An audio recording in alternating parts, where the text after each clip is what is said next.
Hey guys, tonight we're going somewhere dark, literally and figuratively. We're heading back to the Middle Ages, where the floor is always wet, the food is questionable, and your job is whatever hurts the most. You're not a king, not a knight, not even a merchant. Nope. You're a peasant. And, sorry to say, you probably won't survive this. It's early morning in your small village. The air is wet with mist, and your face is wet with, well, it might be mist. Or rat pee. The thatch roof over your head leaks in 5 different places, but there's no point fixing it when you can barely fix your aching joints. You rise from a bed that's really just straw and some moth-eaten cloth, and immediately smack your head on a low wooden beam. You mutter something under your breath, something medieval, something cranky. Before you settle in, take a second to like and subscribe, only if you truly enjoy the content I'm sharing with you. And if you're awake and listening, I'd love to know, what time is it where you are, and where are you tuning in from? Go ahead and lower the lights, maybe switch on a fan for that gentle background hum, and let's slowly drift into tonight's journey together.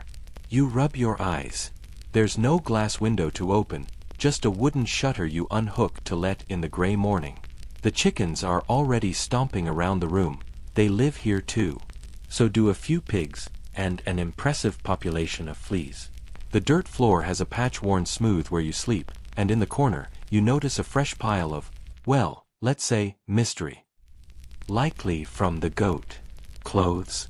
You slip on your one good tunic. It's brown. Everything is brown. Even your socks, which might have been gray once, are now a blend of grime, hay, and time. Underwear isn't a thing yet, not for you, at least. Your legs are bare, and your feet slide into wooden clogs. Stylish. No. Functional. Sort of. They keep your toes off the worst of the muck. Outside, your neighbors are already up. You hear coughing, low grumbles, and the creak of a cart that's had the same wobbly wheel since Charlemagne. One man is brushing his teeth with a stick. Another is yelling at a chicken like it owes him money. You give them a nod and grab your hoe. Oh, and that fresh morning air. It smells like smoke, manure, and boiled cabbage. You get used to it. Eventually. Historians still argue whether Dark Age peasants were truly as miserable as we think. Some say they had tight-knit communities and rich spiritual lives. That's sweet. But you've just stepped in something that says otherwise. Your house is made from wattle and daub, that's a fancy way of saying sticks and mud. It's better than a tent, worse than a shed. There's one room for everything: sleeping, cooking, living, dying. In the corner, the hearth holds a dying fire from the night before, which you poke with a stick and feed with whatever's driest, not much. Smoke curls up toward the thatched ceiling, slowly staining it black. Your family stirs. A younger sibling scratches at their scalp. Lice again. Your mother is already tending to a pot of something sludgy, and your father, if he's still around, is lacing a crude belt around his tunic. He's quiet today. Maybe it's the weather, or maybe it's the endless debt owed to the Lord. He mutters something about tithes and stomps outside. The rats are active. Big ones. One scampers across your path as you move outside. You used to scream. Now you just say, "Excuse me." Here's the fun part: you don't actually own your home, or your land, or your labor, or your life. Technically, you're bound to a manorial system that means everything you do feeds into someone else's comfort. You grow crops, he eats them. You raise animals, he taxes them. You get sick, he shrugs. A fringe historical theory even suggests some peasants believed in household spirits, kind of like medieval roommates who'd curse your cow if you forgot to leave out bread at night. You've never seen one, but you do leave the bread, just in case.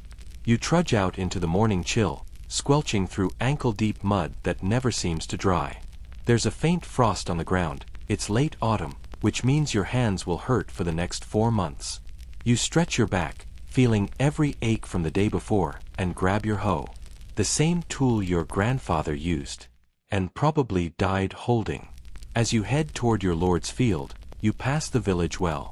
A young girl is lowering a bucket, struggling to keep the rope from swinging. Water's not clean, but it's what you've got.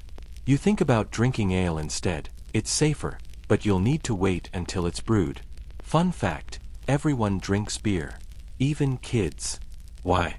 Because boiling it kills the bacteria. And it's the one thing that doesn't taste like wet sheep. There's an old man muttering about omens. He saw a crow land on a church roof and now he's convinced the harvest will fail. Again. He's probably right, but nobody's listening. The bell from the manor rings out. That's your signal.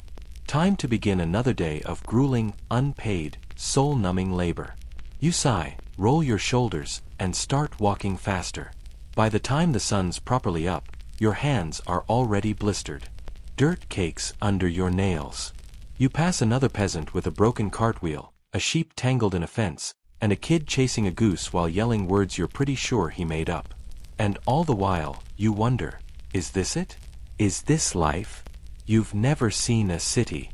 You've never seen a map. You've never seen the sea. You've never even seen the inside of the manor house. You live here, in the mud, with the rats, with no pants, and no promise it'll ever get better. But hey, at least it's not raining. Yet. You're already halfway to exhausted, and it's not even mid-morning. Your stomach rumbles, not in anticipation, but in warning. Because now comes one of the day's most underwhelming events. Breakfast. Back home, your mother is stirring a pot of something that looks like soggy bark shavings. That's your gruel. It's technically edible, especially if you close your eyes and don't think about texture. Gruel is the lifeblood of the peasant diet, watered down oats or barley, sometimes rye, boiled into a lumpy porridge. No sugar. No fruit. No cinnamon swirl. You grab a wooden bowl and scoop some up. It's still warm, which is nice. It tastes faintly of smoke and disappointment. Still, it's calories, and you need every one of them if you're going to make it through the next 12 hours of hauling, sowing, mucking, or chopping. Occasionally, very occasionally, you might find a crust of coarse black bread, or even a sliver of cheese if the cow's feeling generous and hasn't died yet. Butter. Luxury. Honey. Fantasy. Eggs. Only if the chickens are feeling kind, and most of them aren't. Chickens, it turns out, are jerks. Historians still argue whether peasants really starved as often as the grim tales suggest.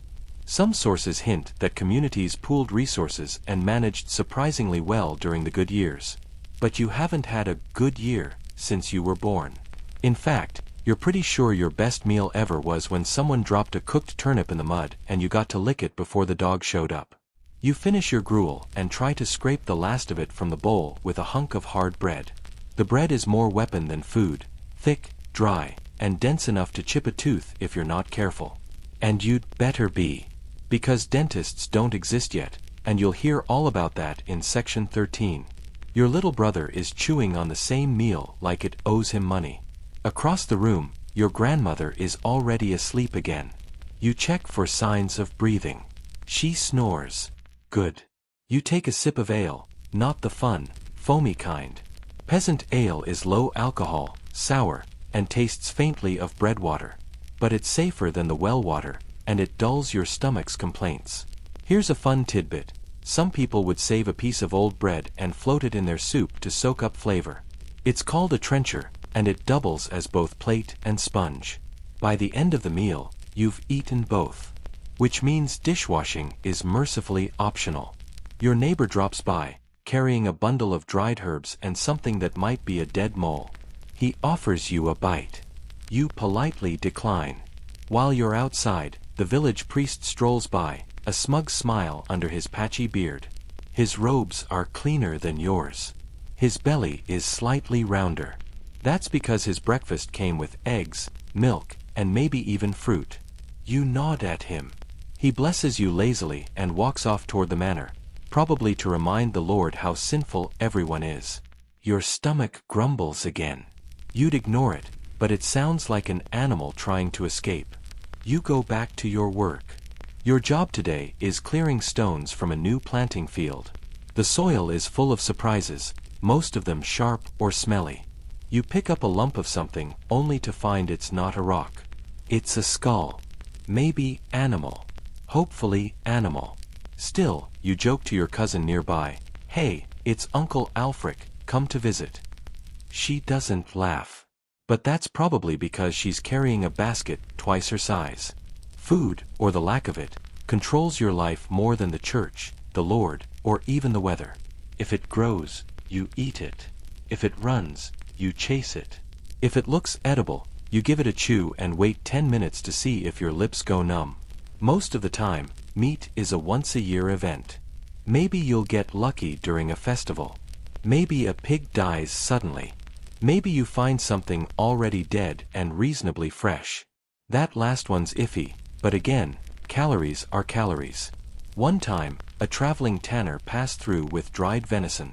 You traded 3 eggs and a good sack for a sliver. You chewed it like it was holy bread, savoring every stringy, salty bite. It was the best thing you'd ever tasted. Until you realized it had been smoked over dung. Still worth it. Your aunt tried raising rabbits once. They escaped. One made it back into the hut and gave birth under the hearth. You considered it a miracle. Your mother considered it dinner. Let's just say no one names animals anymore. Lunch is, wait, what's lunch? That's not a real concept yet.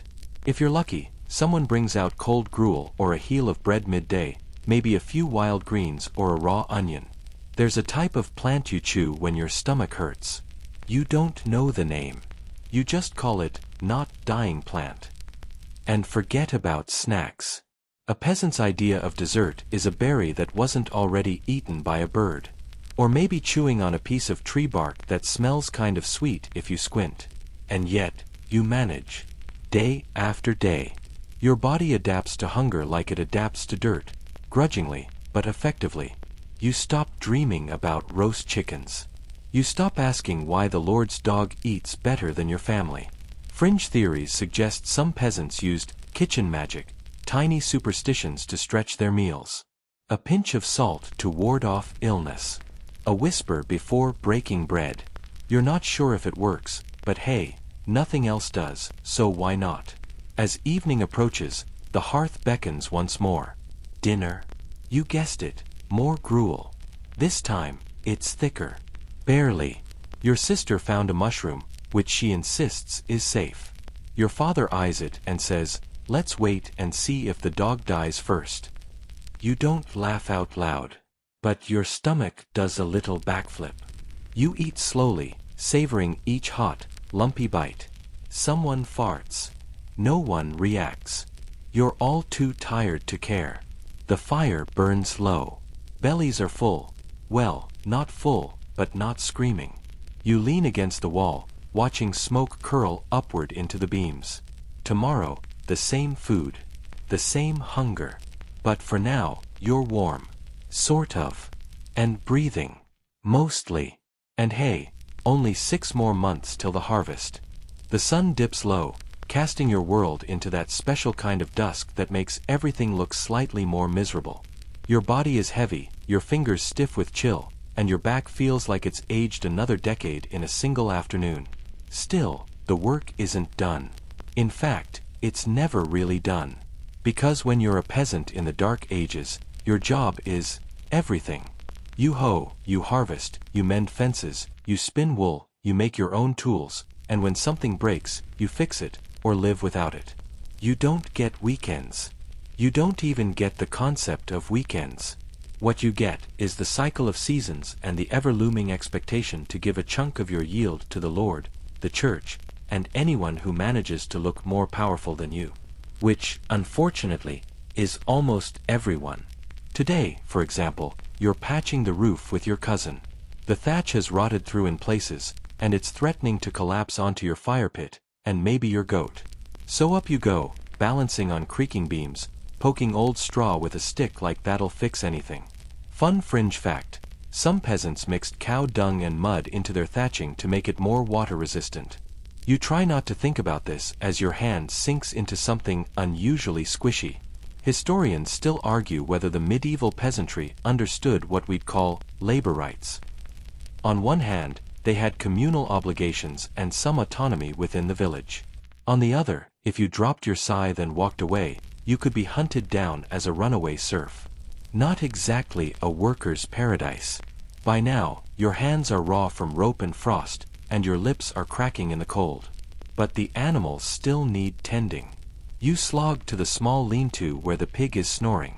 Lucky beast gets more rest than you do. You toss in some vegetable scraps, check its hooves for rot, and swat at flies the size of small birds. Then you move on to the chickens, who have taken up residence under the cooking bench. You toss them some grain, what little you can spare, and they respond by screaming like you've insulted their mother. Chickens, again, are jerks. Your cousin trips over a stump in the twilight and faceplants into the mud. You laugh. She doesn't. You help her up and brush off a clump of moss that's clinging to her cheek like a barnacle. By now, your legs are trembling. You haven't stopped moving since dawn. Even resting doesn't count as rest. Sitting down means spinning wool, or mending clothes, or darning someone's disgusting socks. There's always something to do, and no one to pay you for it. Your aunt pokes her head out of the hut and shouts something about the firewood. Of course. The stack's nearly gone. You sigh and grab the hatchet, then make your way to the woods, where the trees whisper eerily and the ground feels too soft in places. You collect kindling, deadfall, and maybe a branch or two if you're lucky. You don't dare cut down a live tree, it might belong to the Lord, and chopping it could get your fingers removed. Or worse, fined. Honestly, you'd almost prefer the fingers. As the stars begin to appear, dim and hesitant behind a cloudy sky, you finally drag your aching limbs home. The fire is going again, weak but comforting, and everyone's gathered close, half asleep, half listening to your grandfather tell a story for the 100th time. Something about a wolf, a saint, and a talking crow. You nod along. The warmth feels good. Your muscles start to release the tension they've been hoarding since morning. And then your mother thrusts a bucket into your arms and says, "To the stream." Water's low again. Of course it is. You trudge out, muttering to yourself. The stream is cold, shallow, and full of sharp rocks. Your boots leak. The bucket leaks. You're leaking, mostly energy, but possibly blood from that last thorn bush. On your way back, you spot torchlight in the distance. A rider on the road, heading toward the manor. Probably a messenger. Maybe news from another village, or a tax notice, or something equally terrifying. You duck into the shadows. Better not to be seen. Peasants tend to be overlooked, but sometimes being noticed is worse. You finally return home, hands numb around the handle of the now half-full bucket. Your sister takes it and pours it carefully into a clay jug that looks like it's been repaired 6 times too many. She's singing to herself. A lullaby, maybe. You haven't heard it in years. As you sit near the hearth, you hear your uncle sharpening a blade. Not for battle. For scything. Because tomorrow's chore list includes trimming the wild patches near the edge of the village. You shiver. "Don't worry," he says dryly. "The brambles only bite a little."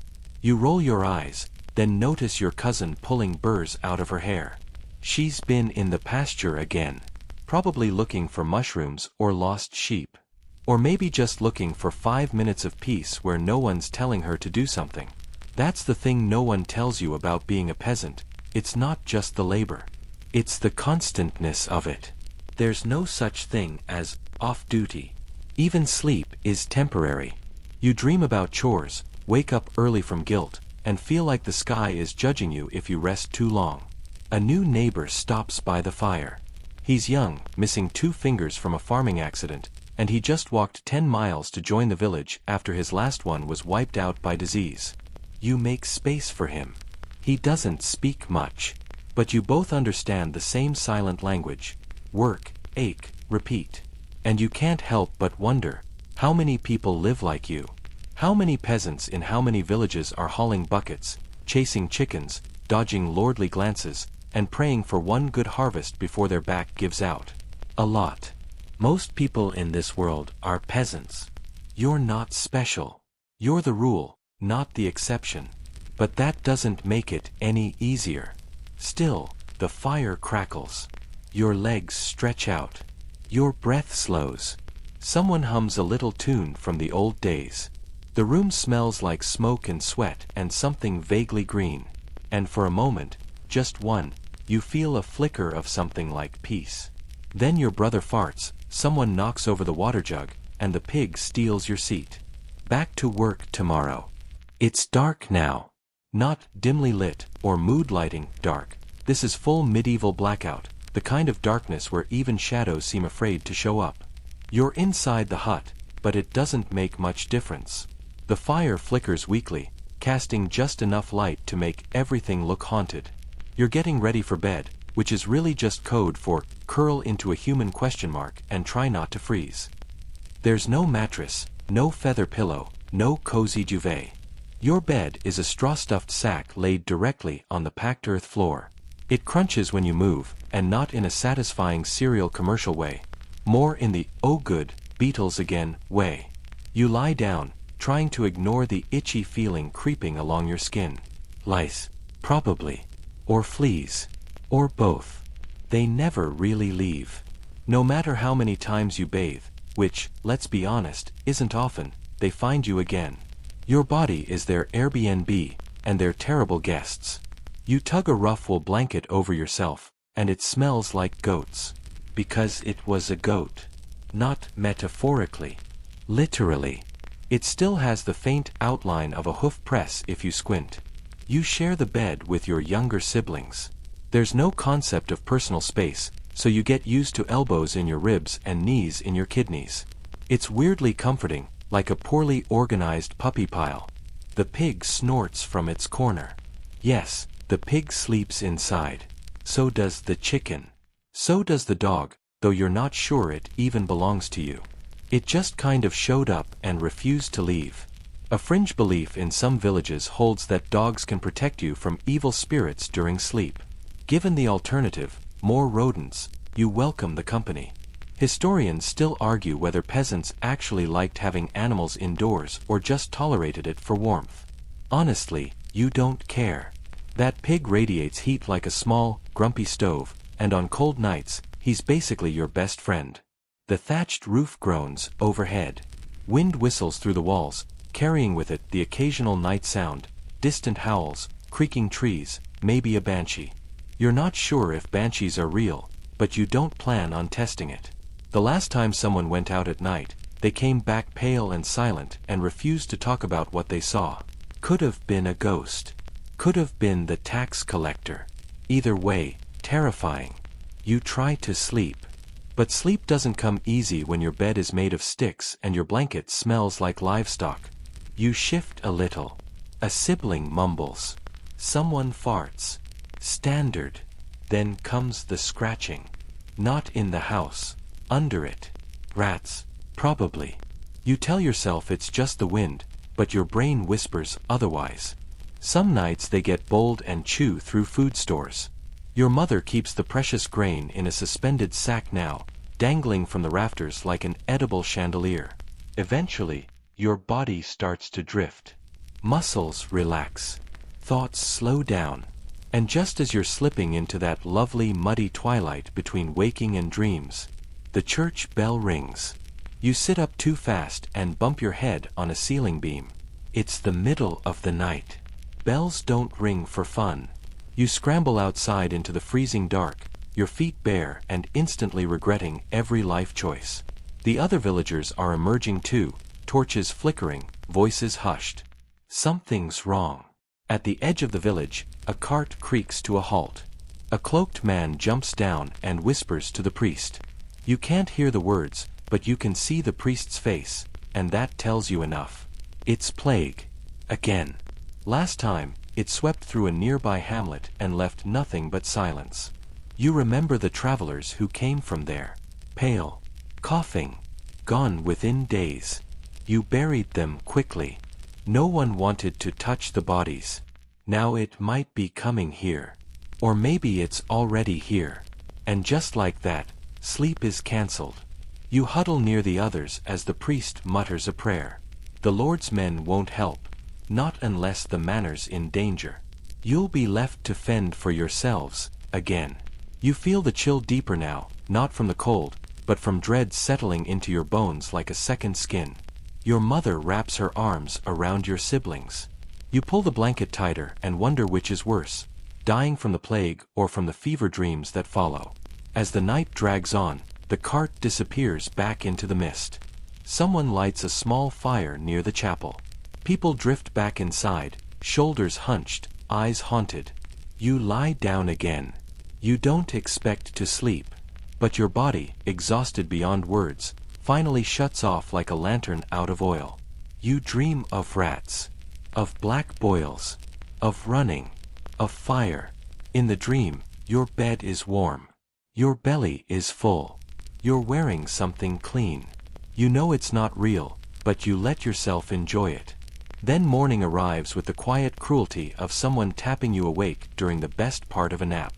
You rise, stretch, scratch, begin again. You wake up stiff, as usual. The air is damp and cold, and the chill has worked its way deep into your joints. The rooster's crow splits the dawn, right on time, like he's on the manor payroll, and you groan as you sit up, careful not to disturb the others too much.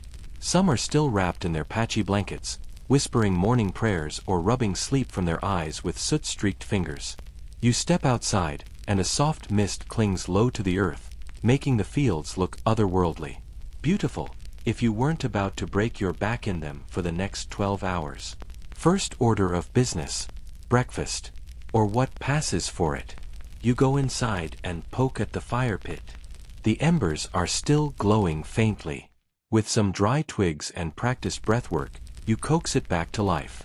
Your sister tosses in a handful of oats from a small sack, and you stir it with a charred stick. The smell is fine. It's warm and edible, which is all you ask these days. Someone plops a few withered crabapples into the pot, a rare treat. They hiss in the heat, and the room briefly smells like a harvest fair. If you close your eyes and try really hard to forget the pig farting in the corner. Now here's the thing, you don't eat much. Not because you're on some trendy cleanse. It's just that food is scarce and inconsistent. You get what you grow, forage, or trap. And most of the time, you're handing the best of it over to the local lord or the church, who collect it as rent, tithe, or just because they can. You sip the oatmeal slowly. It's watery and lumpy, but you chew through it anyway, grateful you're eating something. Historians still debate whether medieval peasants were chronically malnourished or just chronically tired. Either way, you don't exactly radiate health. By mid-morning, you're in the fields. You carry your crude wooden plow. If you're lucky, you've got a skinny cow or half-dead donkey to help pull it. If not, guess who's the ox today? That's right, you. The soil is tough, partly frozen, and full of rocks. Each step forward feels like a negotiation with the earth. It creaks, cracks, and complains under your weight and your blade. You sweat even in the cold. Now here's a weird little side note. Some folks in neighboring villages bury dolls in their fields for good harvest luck. You tried it once. The only result was your cousin tripping over the thing and yelling about being cursed. You pause to stretch, hands on hips, watching the smoke drift from the manor on the hill. It stands there like some smug stone beast, far removed from your reality. Inside, the lord is likely still in bed, wrapped in furs, having a servant pour his honeyed mead. Meanwhile, you're elbow-deep in dirt, trying to guess whether that brownish clump is mud, manure, or mystery stew left behind by the dog. You choose not to investigate. You glance up to find a priest walking through the village, his black robe cutting a line through the morning mist. He's come to collect the tithe again. 10% of everything, straight to the church. That's the rule. Doesn't matter if your harvest failed, or if you had to eat last season's seed grain just to stay alive. The church doesn't skip meals. There's a superstition, whispered, never spoken aloud, that if you don't pay, your crops will rot or your child will fall ill. Whether it's divine wrath or just bad luck, no one wants to test it. You drop your gaze and keep working. Better to be beneath notice. Lunch comes late, and it's not much more than a crust of rye and a clove of garlic. Good for flavor, better for scaring off imaginary demons and very real plagues. You sit on a mossy rock, chew slowly, and watch a hawk circle overhead. For a moment, You imagine what it'd be like to fly. Just lift off. Leave this behind. Then your little brother shouts from the brook. He's caught a fish with his bare hands, a tiny silver thing flopping in the mud. It's barely bigger than your thumb, but you cheer anyway. Protein. By late afternoon, your arms are shaking. You're digging trenches now for the irrigation ditch, and the clay is stubborn. You hit a stone, curse under your breath, and yank it free with your whole body weight. It comes loose suddenly, and you fall backward into a puddle. Laughter echoes from across the field. Your cousin waves. You flip the stone into the ditch and grin through clenched teeth. You remember your father used to whistle while he worked. Loud and off-key. People complained. He didn't care. He said it made the work lighter. He's buried near the edge of the village now, beneath a crooked wooden cross. Died of fever, or exhaustion, or heartbreak. Or maybe just from being poor too long. The clouds roll in, and the sky turns that pale, washed-out gray that promises nothing good. You try to finish before the rain, but the first fat drops hit the soil like tiny hammers. You cover the tools with a tarp and run for shelter, boots sucking at the mud with every step. By the time you reach the hut, you're soaked through and steaming like an angry stew pot. Someone throws you a scrap of linen to dry off, and you huddle near the fire with the others. Steam rises from everyone's shoulders like you're all haunted. The pig looks smug. He's dry, warm, and probably better fed than you.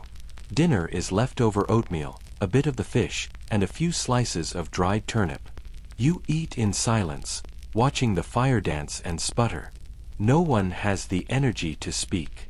The rain taps the roof like 1,000 tiny fingers. You swear the sound of it could put you to sleep right here, sitting up.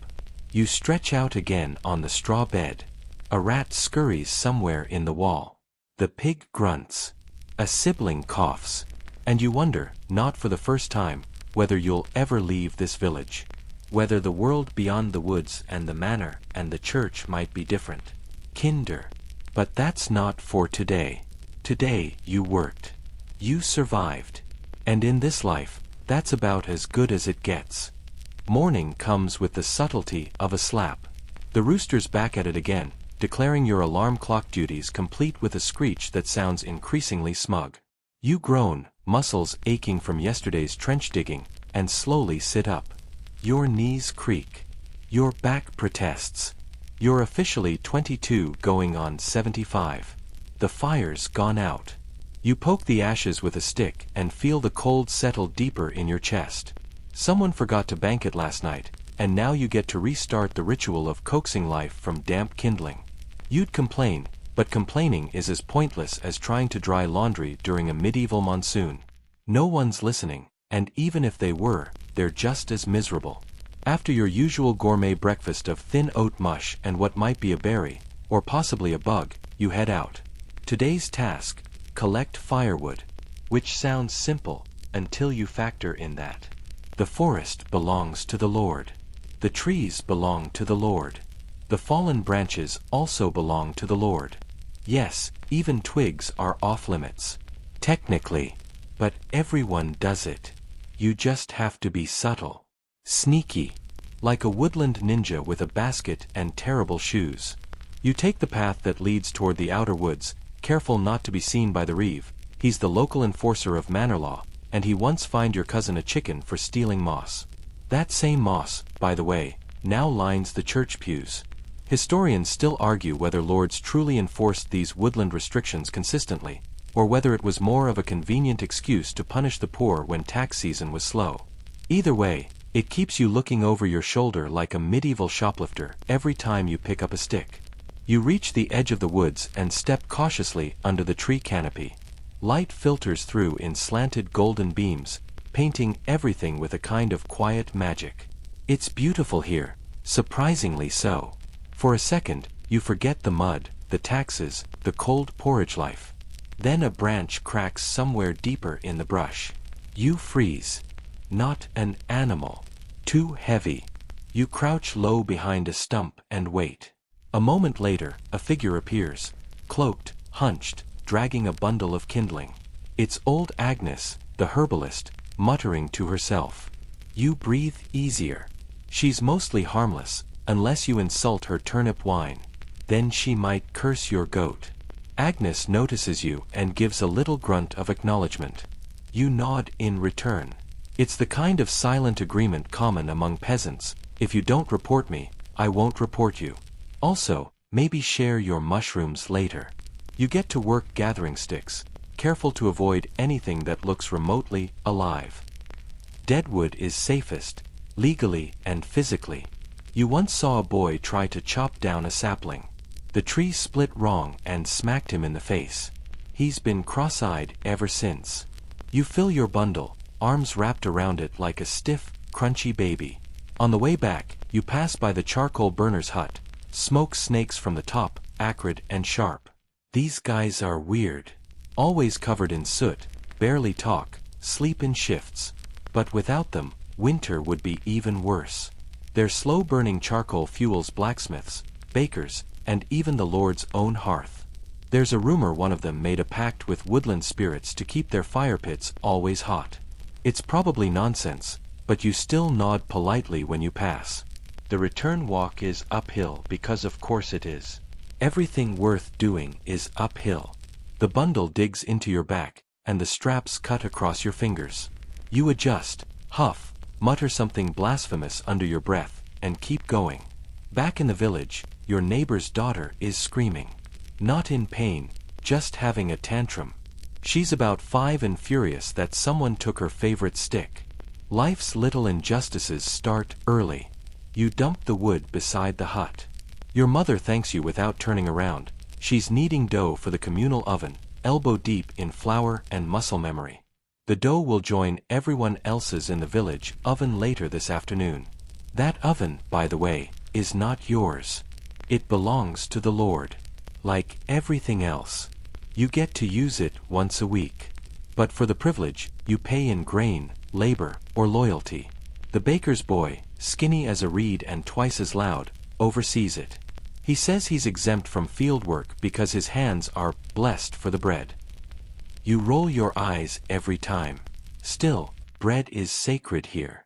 It's life. It's identity. You've eaten so much rye bread you're pretty sure your blood type is crust. Historians note that peasants in this era consumed staggering amounts of bread, up to 3 pounds a day. You believe it. It's the one thing you can almost count on, even if it's stale, moldy, or falls apart mid-chew. After delivering the firewood and grabbing a quick drink from the village well, you head out to help repair the fence that protects the livestock pen. Or used to. A storm knocked part of it flat last week, and the sheep are now escape artists. You hammer stakes, tighten cords, and try not to inhale the heady perfume of sheep droppings. One ewe stares at you like she's judging your technique. You stare back, wondering if you were her in a past life. A kid, barefoot, snot-nosed, wildly energetic, runs by shrieking about a lost tooth. He holds it up like treasure, bloody and triumphant. Someone jokes it's worth a coin from the fairies. You scoff, but not too loud. You still tuck clover under your mat sometimes, just in case. You finish the fence just before dusk. Your hands are blistered. Your legs tremble. But the sheep are in, and that counts as a victory. As night falls, you eat your slice of bread and sip weak ale. It tastes a little sour, a little smoky. Probably fermented by accident. Probably still safer than the water. You lie back, stare at the beams overhead, and watch a spider slowly descend. Today you didn't get caught in the woods. You didn't break a bone. You didn't lose a sibling. In peasant math, that's a good day. And tomorrow, well, tomorrow is more of the same. You wake not to birdsong or the rooster's reliable shriek, but to shouting, frantic, hoarse, close. Smoke curls in through the slats of the door before you're even upright. The air smells wrong. Charcoal and hay and something sharper. Burning pitch. You stumble up, heartbeat thudding behind your ribs like a battering ram, and yank open the door. The barn's on fire. Flames are already licking halfway up the thatch, snapping and dancing in orange fingers. You sprint barefoot through damp earth, the mud clinging to your toes as the chill morning is overwhelmed by the crackle of rising chaos. Villagers dart in every direction, some running with buckets from the well, others waving cloaks, shrieking orders no one hears. Your feet slap the ground as you join the relay, scooping water with a wooden pail and tossing it toward the blaze. It's hopelessly small against the heat, like trying to put out the sun with a spoon. The fire roars louder. The barn had held grain, tools, and 3 oxen. The oxen are screaming now, a sound that claws at your spine. Someone is trying to force open the side door with a mattock. A boy sobs behind you. A woman faints into the arms of her neighbor. Fires like this are not just terrifying, they're village enders. One roof ablaze means embers landing on others. You glance around, checking for sparks catching in the nearby huts.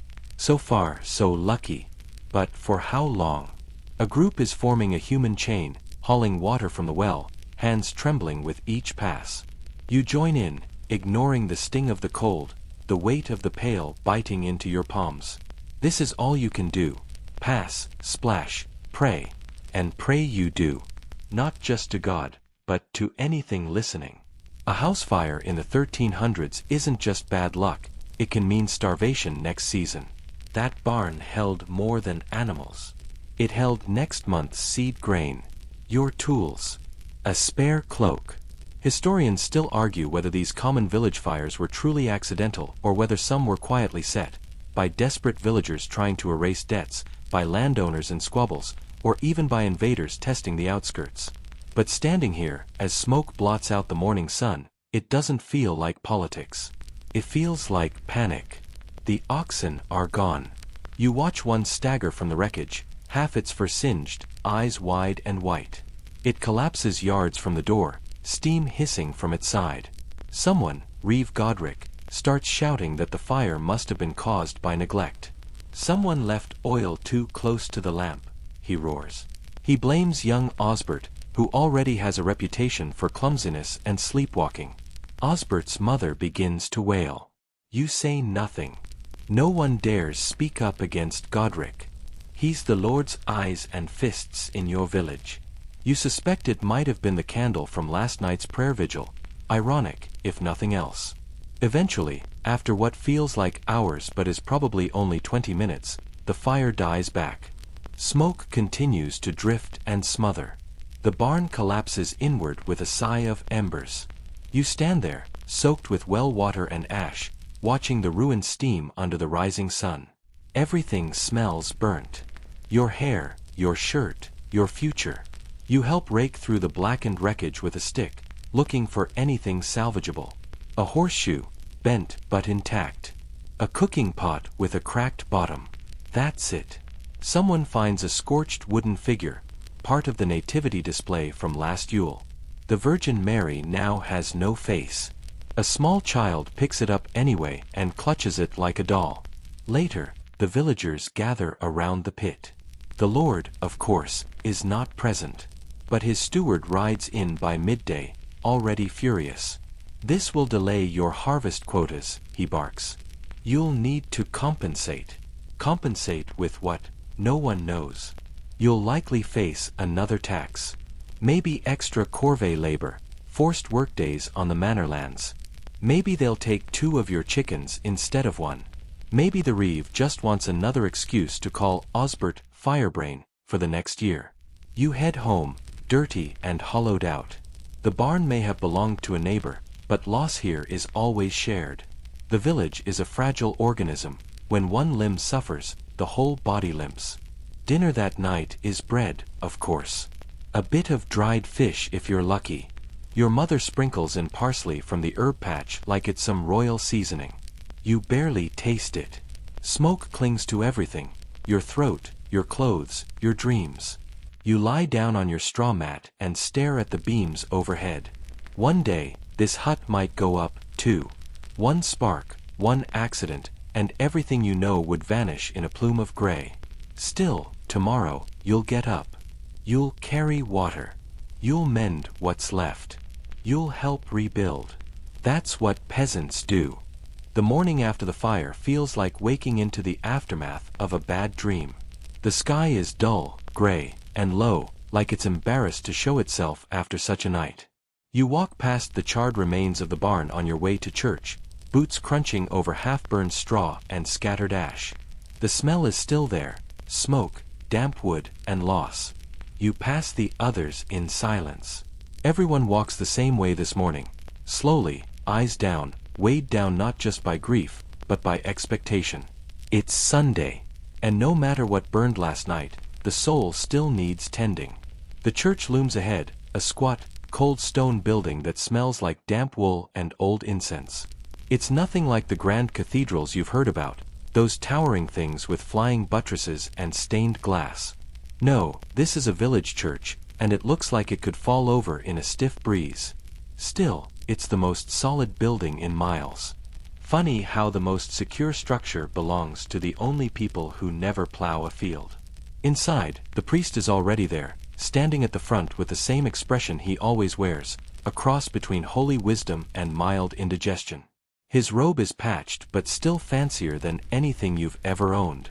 He doesn't speak as you file in. You take your usual place on the bench, and the service begins. The Latin washes over you, a language you can't understand but pretend to. Most people around you just mumble along, heads bowed like they're ashamed not to know what's going on. But that's normal. You go for the same reasons everyone does: to be seen, to be counted, to show that you're still trying to be a good soul, even when life makes it very hard. Before long, it's time for the tithe. You brought a sack of barley, barely enough to count. Your neighbor brings eggs, still warm. A woman near the back tries to offer herbs instead of grain. Her eyes flick nervously toward the priest, as if to say, "Please, don't shame me today." He takes it all without a word. Tithes are non-negotiable. You give 10% of everything, even if that means you'll go hungry for the rest of the week. Sometimes it feels like God demands the same as the Lord, everything, with interest. Historians still argue whether these tithes were acts of devotion or just another form of control. Maybe a bit of both. All you know is that no one has ever dared skip it. Those who try often fall ill or suffer accidents. Funny how that works. The sermon today is about suffering. Of course it is. The priest talks about how peasants are blessed in their suffering. "The meek shall inherit the earth," he says, voice echoing off the stone. You look around. No one looks blessed. Everyone looks tired. He says that if you live humbly, God will reward you in the next life. You nod along, even though you wish God would send just a little help in this one. Maybe a new hoe or boots without holes. You try to pay attention, but your mind drifts. You think about the graveyard outside, about your uncle buried beneath a crooked wooden cross, about the woman who died birthing twins last winter. You remember how the midwife cried afterward, not for the babies, but because she knew the Lord would find the family for missing work. Church isn't just a spiritual center. It's also the only place news travels. You learn that a monastery up north was raided by bandits. You hear that another village has been cursed with moldy rye, people seeing demons in their bread. Ergot, they call it now, though no one here knows the word. All they know is that it makes you twitch and see visions. One man stands up near the end of the service to confess stealing bread. He's shaking, pale.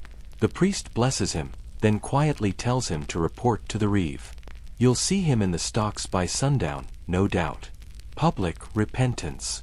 As the final bell tolls and people file out, you see children chasing each other between gravestones. It's oddly comforting, life weaving around death, always. The sun has finally broken through the clouds, and for a brief second, the stained glass above the altar catches the light. Reds and blues dance across the stone floor. It almost feels like something divine. Almost. You step out into the churchyard, where the graves lean like tired old men. You pause at one, your cousin's, gone at 16 from fever. His name, barely etched in the wood, is already fading. You press your fingers to the name, then your lips. The way people do, like it'll protect the memory from time. As you walk back through the village, the priest's words echo in your head, "The meek shall inherit the earth." You wonder what kind of earth they're inheriting, muddy, taxed, and always just one fire away from ruin. Still, there's something sacred in survival. You made it another week. You gave what you could. You were seen. In the dark ages, that might be the closest thing to grace. You're dragging your feet through the dirt path again, this time to the manor fields. Not your own tiny patch of land. No, this is different. This is corvée labor, the kind that's demanded, not paid. You're not working for yourself today. Today, you work for the Lord. The sun isn't even properly up, just peeking sleepily over the horizon like it knows what it's about to witness and isn't impressed. You've got a hoe slung over your shoulder, a crust of yesterday's bread stuffed into your pocket, and a sense of dread sitting somewhere behind your ribs. The manor lands are massive, stretching far beyond what your eyes can see, and all of it belongs to someone who probably doesn't even remember your name. Maybe he rides through occasionally on his fancy horse, glancing down at you like you're part of the scenery. Mud, tree, peasant. All interchangeable. But this is how it works. You owe a certain number of days each week to work the Lord's land. That's on top of the time you spend tending your own crops, your own hungry household. You're always playing catch-up, always hoping the rains don't come too hard, or the sun too long, or the Lord's steward too soon. Today's job is weeding. Which sounds harmless, until you're bent over for 8 hours straight, in the mud, with your fingers turning to roots themselves. You pull nettles with bare hands, suck on knuckles scratched raw by thistles. Every now and then, someone lets out a little whimper when their back spasms. There's no time to stop. The steward is watching. Corvée labor isn't slavery, exactly, but it walks a suspiciously similar line. Historians still argue how voluntary it really was. Technically, you're a free peasant. You could, in theory, move somewhere else, except you'd need your lord's permission to leave, and good luck getting that if he needs workers like you. Someone a few rows over starts singing a work tune. You hum along half-heartedly. It's the kind of song where the lyrics are mostly made-up words, passed down like a laugh. The melody helps you keep time. At least until the steward barks something and the song dies out like a snuffed candle. Around mid-morning, your stomach growls so loud the boy next to you laughs. You tear off a corner of your bread and chew slowly, like each bite might sprout into something more. It's stale but edible. That counts as a win. You glance toward the manor house on the hill. It's absurdly clean from a distance, like a castle made of butter and taxes. You've only been near it once, when your cousin was caught poaching a rabbit and got dragged up there for judgment. He came back with a limp and a different kind of silence. The manor doesn't just symbolize wealth, it controls it. Every tool you use today was taxed. Every seed you plant, recorded. Every bucket of water drawn from the manor well is done under the shadow of obligation. There's a girl nearby, Agnes, maybe, hauling stones out of a trench. She can't be more than 10, and her hands look like they belong to someone twice her age. She catches your eye and gives a grim sort of smile. You return it. What else can you do? By afternoon, you're parched. There's a barrel of water near the edge of the field, but you're not allowed more than a sip unless the steward signals. He finally nods, and a mad shuffle toward the barrel ensues. You get your hands in first and drink like a man who's forgotten what water tastes like. The day stretches on. A light rain starts, soft at first, then a bit heavier. The steward lets out an annoyed sigh, but he doesn't call it off. You keep working. You always do. One strange story surfaces as you work. An old man claims he once saw the manor lord dancing naked under the harvest moon to ensure a good yield. Everyone laughs, but not too loud. You never know who might report it. Still, it's comforting to imagine the wealthy looking foolish, even just in rumor. Late in the day, one of the older women twists her ankle on a stone and falls. She tries to get up, but the pain has turned her face pale. The steward walks over, glances at her like she's a broken rake, then tells her son to carry her off and return quickly. No sympathy, just quotas. The sun finally begins to droop behind the hills. You stretch, joints cracking like firewood, and wipe your forehead with the back of your sleeve. Your clothes are damp, your muscles ache, and your dignity, what's left of it, limps beside you. You head home in silence, the kind shared by people too tired to speak. There's no reward waiting. No hot bath, No congratulatory pint. Just your hut, a wooden bowl of broth if you're lucky, and your family asking if you've earned anything extra. You haven't. As you collapse onto your straw mat, you wonder, how is it that you can work all day and still owe someone more? You did the Lord's job, using your time, your body, your tools. And yet, it's never enough. But you'll get up tomorrow and do it again. Not because you love it. Not because it's fair. But because in the dark ages, survival is currency. And you're just trying to break even. The next morning, your hands are still trembling. You try to grip the wooden ladle for breakfast, but your fingers won't quite close around it. Too sore from yesterday's labor. Too cold from the morning air that seeps into your bones like it's auditioning for a permanent stay. Today, you're not off to the manor fields. You're staying close to home, but don't get excited, there's plenty to do. Your own strip of land needs attention. And when we say land, you know it's not some lush patch of rolling greenery. It's a narrow strip in a long open field shared with your neighbors, all carved up like an overworked pie. It's called the open field system, and it's where your entire hope for the year's food supply grows. If the weather behaves, the pests stay home, and your back doesn't give out. Each villager gets a few scattered strips in different fields. That way, if one part floods or freezes, you don't lose everything. Sounds clever until you realize it means hauling your tools and your aching feet from one end of the parish to the other, like a medieval gym circuit without the complimentary water bottles. You grab your hoe and shuffle toward the spring barley plot. The soil here is more stubborn than your uncle's opinions, clumpy and packed down. As you start working, you catch the sour scent of someone nearby spreading manure. Lucky guy, at least he's got animals to make it with. You've been bartering for dung like it's truffle oil. The whole field is a patchwork of effort. Some rows look proud and even, while others sag like they've given up entirely. You can tell a lot about a peasant by their furrows. Yours are somewhere in the middle, trying, but tired. You kneel to pull weeds and find a tiny beetle crawling across your thumb. You flick it away gently. You've learned to treat even bugs with caution. Last year, there was a rumor that some peasant girl ate one by accident and caught the curse. Nobody really knows what the curse is, but she coughed herself into the grave by winter. Historians still argue whether these outbreaks were actual diseases or just the effects of starvation and bad grain. Either way, everyone's scared of the invisible. The birds are watching you again. They always do. A murder of crows perches on the fence, ready to snatch seeds the moment your back is turned. You make a half-hearted effort to shoo them, but they're smarter than you and probably unionized. Someone once swore they saw a crow steal a coin from a nobleman. If true, it's the most satisfying robbery you've heard of all year. By midday, the sun is high and your energy low. You sit under a tree and pull out the rest of your bread, now more weapon than food. You soften it with a bit of water, chewing slowly while watching the clouds crawl above. It's peaceful for a moment, just you and the land.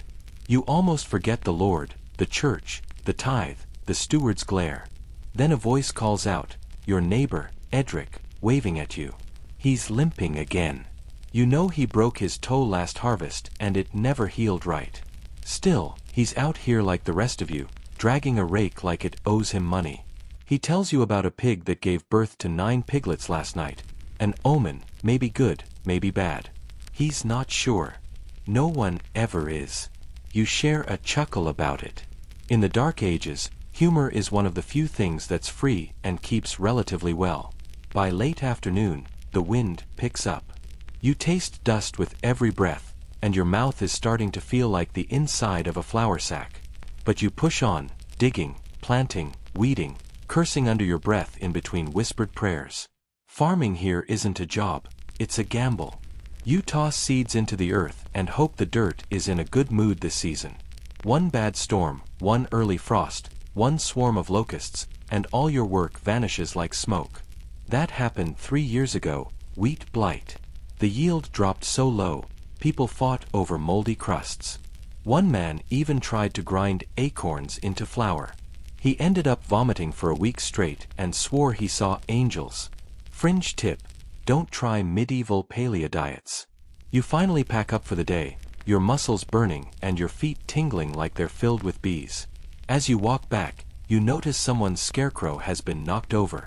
It's lying face down in the field like a fallen soldier. You pick it up out of habit and prop it back into place. It's silly, but it feels respectful. After all, he's been standing guard longer than most. At home, your children ask if the barley's doing well. You lie and say yes. They don't need to know that the soil felt dry, that half the seeds might not take, that you found mushrooms growing where they shouldn't be. Kids already have nightmares about wolves and witches. No need to add crop failure to the list. Your wife hands you a bowl of stew, turnips again. Always turnips. You eat slowly, savoring the warmth, the spices she somehow coaxes out of practically nothing. You ask if the chicken laid an egg today. She says no. You both sigh. Later, you sit by the fire, rubbing your hands together and staring into the flames. You listen to the quiet creak of the house settling, the distant bark of a dog, the wind pressing against the thatched roof like a curious ghost. You think about your barley, about the crows, about Edric's piglets. You think about how much you depend on things you can't control. And then, slowly, with your belly half full and your body half broken, you drift off to sleep, knowing tomorrow you'll do it all again. Because in the Dark Ages, a peasant's best crop isn't barley or oats. It's endurance. The next morning arrives like a slap with a cold rag. The air is thick and damp, clinging to your skin even before the sun climbs over the ridge. But today, something's different. There's a buzz in the village, and not the pleasant kind. You hear it before you see it. Raised voices, hurried footsteps, the clang of the village bell swinging in its little tower. Someone's cow is missing. Now, that might not seem like a big deal from your cozy future bed, but here, in your world, a missing cow is a 5-alarm fire. Livestock are precious. A cow is milk, dung, calves, labor, wealth. Losing one isn't just bad luck, it's borderline ruin. You hurry toward the commotion. The cow belongs to Oswin, a wiry man with a beard like a dying bramble, and the temper of someone who hasn't known peace since his second molar fell out. He's red in the face, shouting at a group of villagers. "It's theft," he roars. "Someone in this village took her. I swear it." The steward appears, all grim lines and boiled wool cloak, with that special gift for making everyone feel like they're already guilty. He announces a manor court session will be held to investigate. Just your luck. A legal day. Welcome to your brush with medieval justice. You file into the clearing where the Lord's officials set up a crude bench, nothing grand. This isn't the king's court. It's a local court, where disputes are settled with a lot of shouting, finger-pointing, and the occasional goat bribe. And it's not just for big things. This court hears everything from murder to chickens that keep wandering into someone else's garden. Oswin accuses his neighbor, Baldric, of stealing the cow. Baldric protests, claiming he was with his daughter gathering mushrooms when the cow supposedly vanished. The court murmurs. Mushrooms are suspiciously vague. Were there any witnesses? No, of course not. No one's ever conveniently around when cows go missing. You watch from the crowd, thankful it's not you up there. But it could be, any day. The law is as foggy as a February morning, and often just as cold. Historians still argue how fair these village courts were. Some say they kept the peace. Others say they were just excuses for the powerful to show off their grip. The steward decides to apply trial by compurgation. That's a fancy way of saying Baldric needs people to swear he didn't do it. If enough neighbors vouch for him, under oath, and with serious consequences if they lie, he walks free. But here's the rub, you need friends for that. You look around and realize how vulnerable you'd be if it were you on that bench. Have you loaned too little? Borrowed too much? Laughed when you shouldn't have? Baldric manages to scrape together the right number of oath helpers. He's sweating bullets, but he passes. Oswin, red-eyed and still fuming, storms off. Justice has been served, more or less. The cow is still gone, of course. But the system says the matter's closed. Until someone finds a suspicious beef stew, that is. You return to your chores, thinking about what just happened. The legal system is like a patchy roof, it works until it rains. Sometimes it's about truth. More often, it's about reputation, alliances, fear. And then there's the church court. That's another beast altogether. If you ever get into a scrape involving sin, or worse, heresy, you'll be facing a whole different lineup of officials in robes, quoting Latin and glancing upward as if divine judgment is hiding behind the rafters. You remember what happened to Beatrice, the widow who muttered about fairies too loudly after her third cider. One day she was telling stories at the well, the next, she was doing penance in the square, barefoot in the frost, muttering prayers while her neighbors avoided her like she'd become contagious. People say she saw visions. You think she just needed someone to talk to.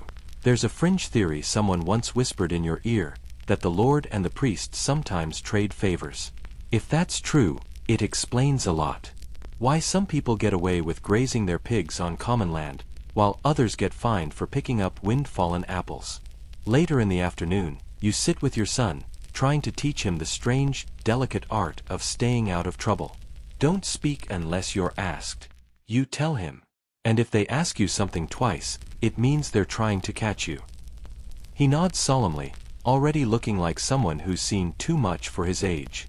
As the sun dips lower, the steward posts new notices on the village board. Someone's being fined for brewing ale too weak. Someone else for brewing it too strong. There's a set of bylaws as thick as your wrist, but no one's ever seen them all at once.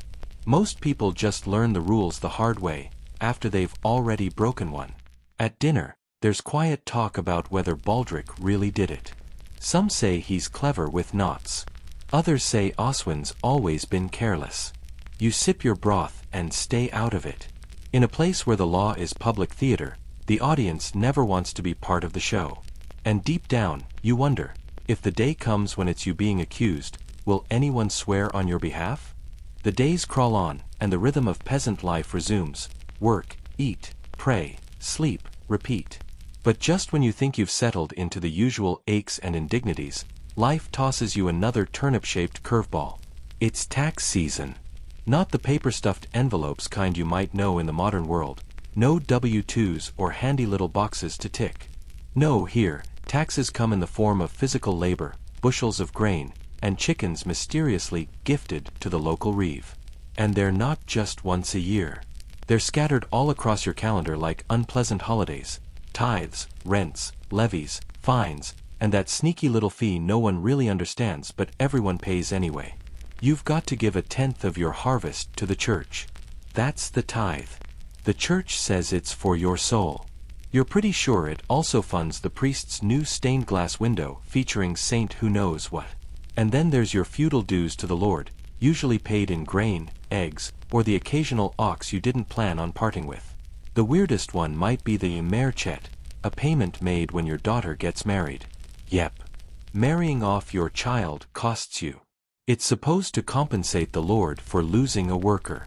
Historians still argue whether this was a cynical money grab or some twisted form of economic logic, but you're too broke to care. Your daughter fell in love with a plowboy named Aldrich, and now you've got to find 3 chickens and a jug of mead by next Thursday. Romance is expensive. You mutter to yourself as you head to the manor granary, your sack heavy on your back. Inside, a steward tallies your grain with eyes sharper than a falcon's. You offer your measure, trying not to flinch when he scoops a bit more for the spillage tax. There's no such official thing, but it happens all the same.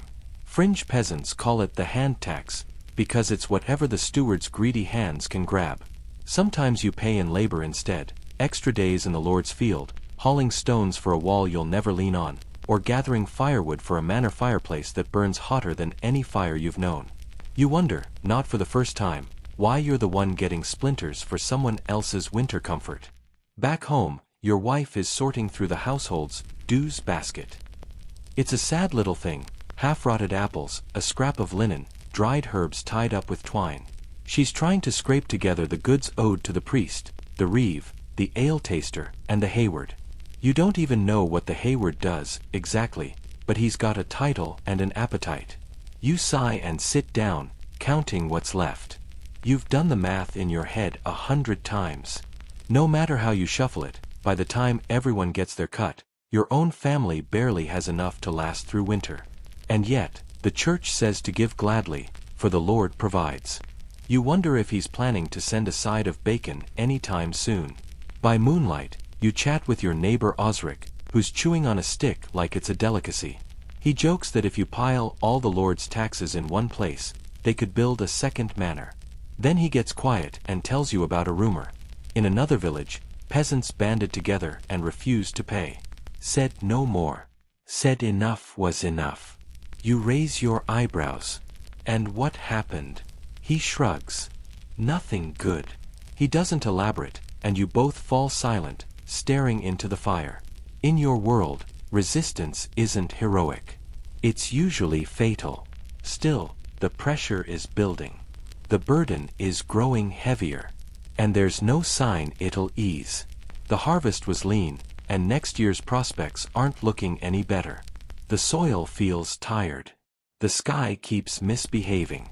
Some say the taxes are sent up the chain. Your lord owes to his lord, who owes to the king, who's forever riding off to war or throwing a tournament. That's the system. Everyone squeezes the rung beneath them. And at the very bottom, your fingers are white from the grip. You remember last year's tally. The Lord took 5 bushels, the church 3, the local reeve 1, and you got to keep the one that had weevils. There's even a local tradition, dark, almost humorous, where peasants thank the reeve with a bent coin. Not because it's valuable, but because it's a symbol. You've already taken everything straight. Now take what's crooked too. Still, you show up. You pay what you can. You play the part. Because if you don't, if you miss a payment or short the wrong official, the punishments come swiftly. Public shaming, extra labor, or worse, eviction. Being landless in the dark ages? That's like being a ghost without dying first. As you drift to bed that night, you think about your tiny patch of land, your half-full grain sack, your shrinking flock of chickens. You think about the taxes you've paid and the ones still coming. You wonder how long a body can bend before it breaks. The cold arrives without ceremony, no vivid sunsets, no dramatic storms. Just one morning, the ground doesn't thaw. Your breath fogs the air inside your cottage, and even the hearth seems to sulk. You knew winter was coming. But you always forget just how long it actually lasts. You bundle yourself in every scrap of wool you own, which isn't much. 2 tunics, both patched more times than you can count, and a threadbare cloak that smells permanently of sheep and smoke. You tie a strip of linen around your feet before slipping into stiff leather boots that don't so much fit as threaten to blister you into next week. Welcome to peasant winter. You're going to be cold. And hungry. And probably sick. Let's start with the food, or the lack of it. By now, your larder looks like a disappointed pantry. A few onions strung on twine, a dusty crock of sour ale, and a loaf so hard it could knock out a burglar. The salted pork is long gone. You've got a pot of gruel that's mostly memory. You stretch meals like they're your last gold coins. A thin broth made from dried peas and maybe, if you're lucky, a chunk of parsnip. Every meal is a gamble. Do you eat more today, or save it for tomorrow? There are no grocery stores. No deliveries.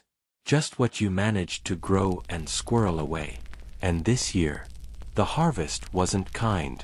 You huddle near the fire, sharing heat with whoever's closest. The children sleep wrapped together like puppies. Your breath hangs in the air above them. You wonder if tonight's frost will sneak inside your bones. People start coughing. It begins with old Thilda, whose lungs have always rattled like a wind-blown shutter. Then your youngest gets the sniffles. You try to warm water over the fire for compresses, but wood is scarce. And you can't afford to keep it burning through the night. You've heard of winter fevers that come in waves, cold sweats, hallucinations, noses that bleed for no reason. Historians still argue whether these illnesses were early influenza strains or bacterial infections worsened by poor nutrition and crowded huts. Whatever they were, they killed just enough to keep people terrified. One of your neighbors insists on chewing willow bark. It dulls the aches, she says. She's not wrong. Willow contains salicin, a natural precursor to aspirin. A rare glimmer of medieval folk medicine actually doing something. Still, the village healer has little more than stale herbs and a grim expression. She mutters prayers while grinding dried nettle. You visit her with your wheezing child in tow, and she gives you a bundle of something vaguely plant-like, wrapped in cloth that smells faintly of damp earth and regret. You take it. You try. What else can you do? Entertainment becomes a memory. No festivals. No market days. Just chores that never end, no matter the cold. Mending tools, spinning wool, scraping candle stubs into misshapen lumps. You find yourself counting days by the height of the snowdrift outside your door. Sleep, oddly, becomes your escape. Long, broken nights that bleed into sluggish mornings. Sometimes you sleep in 2 shifts, once after dusk, again before dawn. It's called segmented sleep, and in your world, it's just how things are. You lie awake in the middle of the night, staring at the thatch overhead, listening to your own heartbeat and wondering if the grain stores will hold. You hear wolves now and then, distant, eerie howls from the woods. They say the beasts come closer in winter. Once, you think you see glowing eyes beyond the treeline. But you blink, and they're gone. One night, a fire breaks out in old Wolfgar's hut. Sparks from an overloaded hearth. It spreads quickly. Dry thatch and tightly packed homes are not a good mix. By the time it's doused, half his roof is gone and he's lost his only pig. Everyone pitches in what they can, a few turnips, a bit of cloth, a corner of someone's barn for him to sleep in. This is peasant life, communal survival in the face of relentless scarcity. No one here is independent. You depend on each other like trees in a frozen forest leaning for warmth. It's comforting. And terrifying. You begin to mark time by the changing of smells. Early winter smells like wood smoke and frost. Deep winter smells like mold and human breath. By late winter, the stench of desperation creeps in. You try not to notice it. Try not to become it. And then one morning, a strange sound wakes you. Dripping water. You rush outside barefoot and gasp. The icicles are melting. A crow calls overhead. The air smells faintly of mud. Spring isn't here yet. But she's knocking. Still, the worst isn't quite over. The hardest weeks come now, what some call the hungry gap. The stores are nearly gone, but nothing new has grown yet. You eye the bark on trees with a bit too much curiosity. There's talk of boiling nettles, of baking cakes from lichen. Your belly growls in response. One evening, you catch your own reflection in a puddle, cheeks hollow, eyes shadowed, a face both yours and not. You look older, hungrier, but still standing. Your wife murmurs a joke about roasting the family shoe. You both chuckle, because if you don't laugh, you might cry. And crying uses up water. This is winter for a peasant, a season of waiting, of rationing warmth and counting heartbeats. A test of endurance, both physical and spiritual. You made it through one more time. Barely. When the first green shoots finally poke through the earth, you kneel beside them like they're sacred relics. You run a calloused finger over their trembling leaves, half expecting them to vanish. It's spring, somehow. The world remembers how to breathe again. The soil is softening, birds are shrieking from the treetops like drunk bards, and the sun begins peeking out longer each day, shy but warming. Your body aches in a new way now, not from huddling for heat, but from the sheer effort of digging, sowing, hauling, and hoping. It's planting season. And planting season is where the gamble begins. You grab your bag of seeds, the ones you didn't have to eat, and head out to your strip of land. It's called a selen, and it's narrow and curved, shaped by 1,000 years of decisions no one remembers. It barely feels like it belongs to you, but for now, it's yours to work. You sow barley first, it grows fast and handles hardship, much like you. Then peas, onions, leeks, maybe some beans if you're feeling ambitious. You whisper to them as you tuck them into the earth, not out of magic, but out of desperation. Grow, you murmur. Please. Spring is beautiful, yes, but also anxious. A sneeze of frost could still kill your sprouts. Too much rain. rot. Too little? Dust. Your entire year hinges on the whims of clouds. Historians still argue whether medieval farming techniques were primitive or surprisingly adaptive. Truth is, they were both. You rotate your crops, sometimes. You use manure for fertilizer, if you've got enough animals. You weed by hand, because there's no other option. And speaking of hands, yours are never clean. Your fingernails are half-permanent soil now, and the blisters along your palms have formed little blister families. You joke to your wife that they deserve their own names. Every morning starts with bending, lifting, pushing, hauling. The wooden plow drags behind a scrawny ox that's more attitude than muscle. You guide it across the furrows, back and forth, until your spine mutinies. Your neighbor Wolfgar swears by moon phases for planting. Another neighbor says that's nonsense and flicks a chicken feather over the rows for luck. You don't care who's right, you'd trade them both for a week of gentle rain. And rain does come, sometimes too much, sometimes not enough. Once, a sudden storm blows through, flattens the early barley, and ruins your only dry cloak. You scream into the sky. The sky doesn't care. After planting, it's just waiting, and weeding, and checking the shoots every morning like an anxious parent. You swear one of them smiled at you once. Probably a hallucination. You haven't eaten well in days. Your wife tends the herb garden. It's her pride. Marigold, sage, yarrow. Nothing exotic, but she swears each leaf has a use. She even whispers charms when she picks them, though she'd never admit it aloud. The priest frowns on that sort of thing, says it smacks of paganism. You say it smells better than your socks. Children help too, in their way. They chase off crows, scatter dung, and get gloriously filthy. You watch your eldest daughter gently water the beets and wonder how she grew up so fast. You remember when she could barely lift a turnip. Now she's turning into someone who might, one day, survive this place on her own. One afternoon, you join a small gathering near the edge of the village. Someone's sheep gave birth to twins. It's a good omen, they say.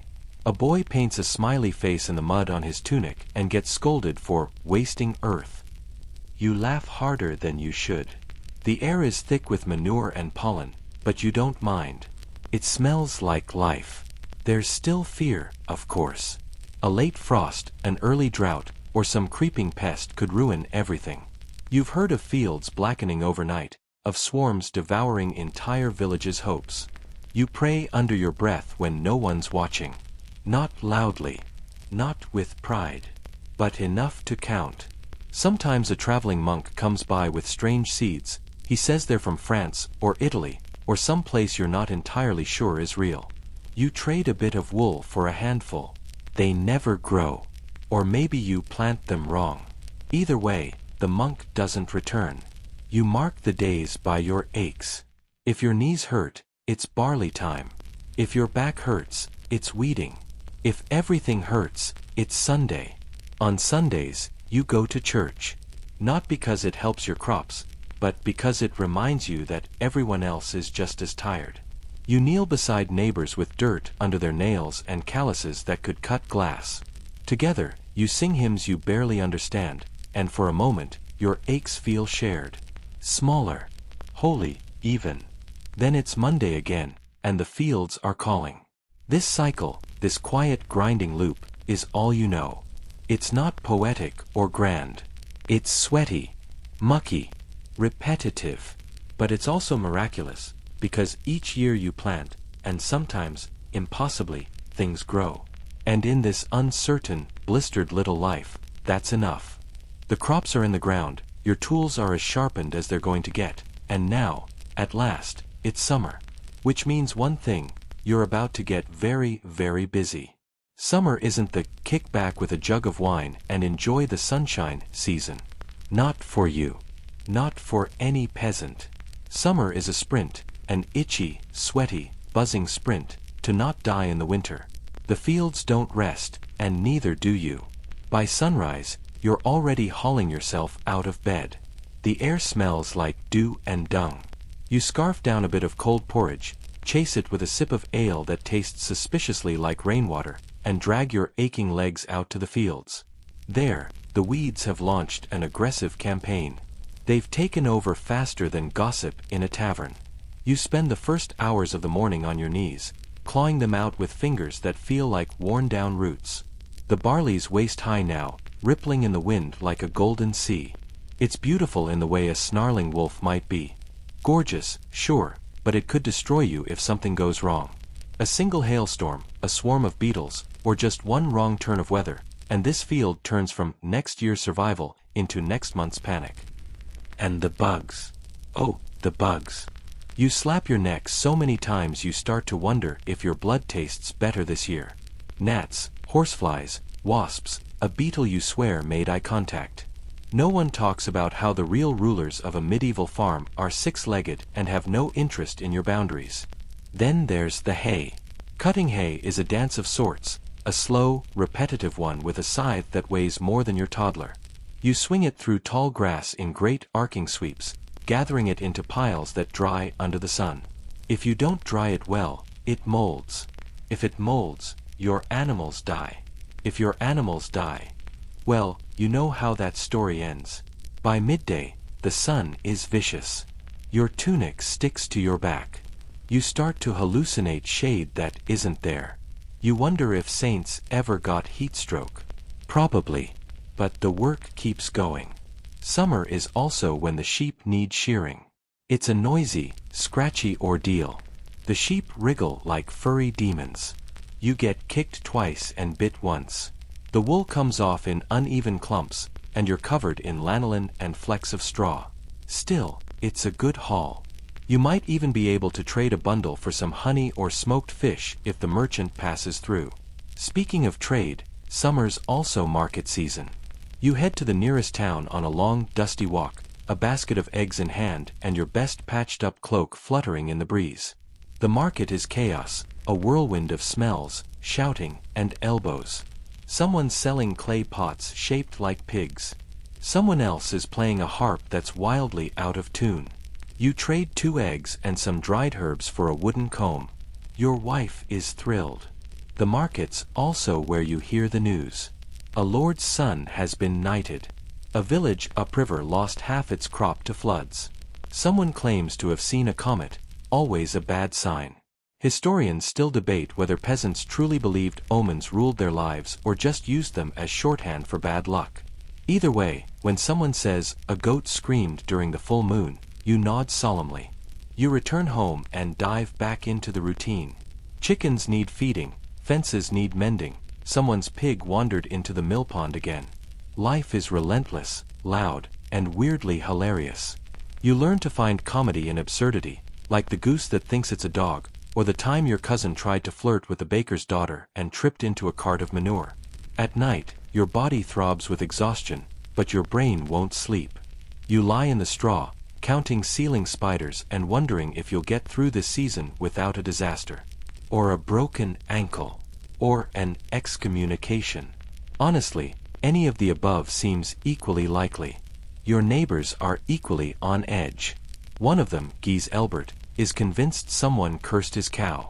It stopped giving milk and started charging people like a tiny, horned knight. He digs a pit and throws in sage, muttering words that sound suspiciously like he's making them up. The priest comes by, gives him a look, and offers a more Christian explanation. It's hot. Cows get cranky. Guy Elbert nods politely and resumes burning sage. Meanwhile, the children run wild. They fashion swords from sticks, invent elaborate games involving mud, and sometimes sneak off to swim in the creek. You pretend to scold them, but you're secretly glad they get to be children, at least for now.